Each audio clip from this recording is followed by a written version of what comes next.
I'm Herb Bermann, and I was a resident of Lower Topanga Canyon for 40 some odd years plus. I watched Pablo Capra grow up.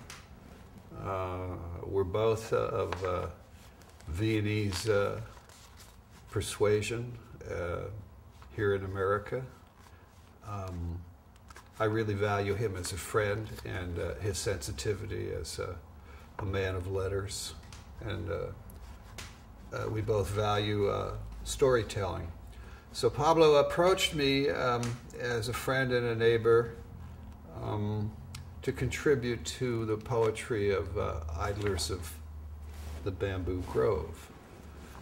So I reflected on my 40 years in the rodeo grounds and the community of creative people, which doesn't exist anymore.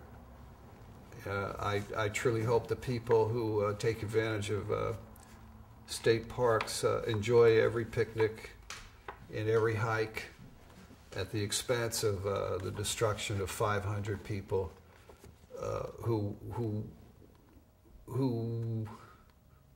no longer exist as a community, for whatever that's worth. Colophon, C-O-L-O-P-H-O-N, Colophon.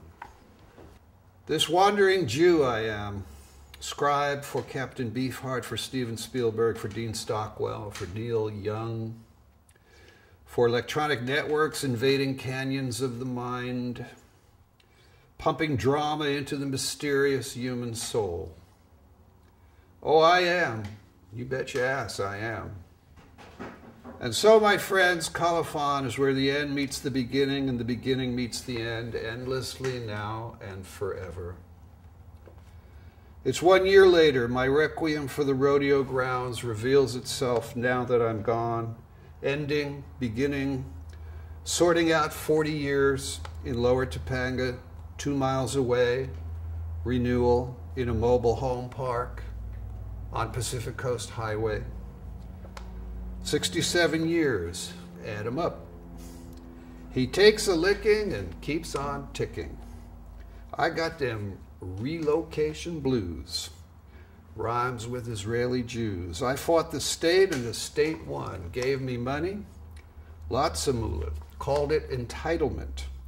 Plucked me like a fucking uprooted weed out of house and home. Here's your money. Get out.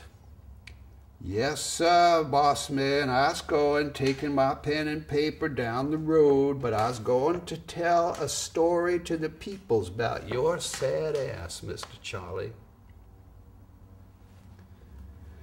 Got me a satchel full of memories. Mr. Charlie got big plans for campgrounds and hiking trails, and maybe oil leases inland, 'cause offshore drilling ain't popular. Get my drift? See what I'm saying? Here's some of what I can remember. In the 30s and 40s in my house, Humphrey Bogart and Peter Lorre were roommates. On weekends, celebrities had real rodeos in the rodeo grounds. The flood of '69 wiped out some houses, roads, and the footbridge. I remember Ray and Renata and their dogs standing in pouring rain on their roof, water rising above the windows, waiting for a helicopter. I remember the 80s, 90s. I remember the 60s, 70s, 80s, Vietnam, Nixon, Reagan, Manson and his girls, all those drugs, cocaine, hallucinogens, pot turned into acid, into speed, into ecstasy, into rehab. After I'd sworn I'd seen a 15-foot-high Chumash Indian chief standing on the hillside in my backyard. That was Purple Owsley, acid tabs from San Francisco. Before window pane, for you historians. Tripping, I'd write a note to myself and put it in my jeans pocket, and when I was peeking, all lit up, bursting with atoms, a cosmic commando on hazardous duty patrol, I'd take out the note.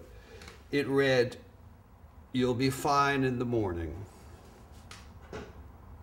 I remember writing at night, Topanga quiet, all those books, poems, songs, plays, screenplays, scripts, so quiet, fingertips blazing, channeling, being a working writer, doing what I was put on this planet to do in a very special place, one could even say a sacred place.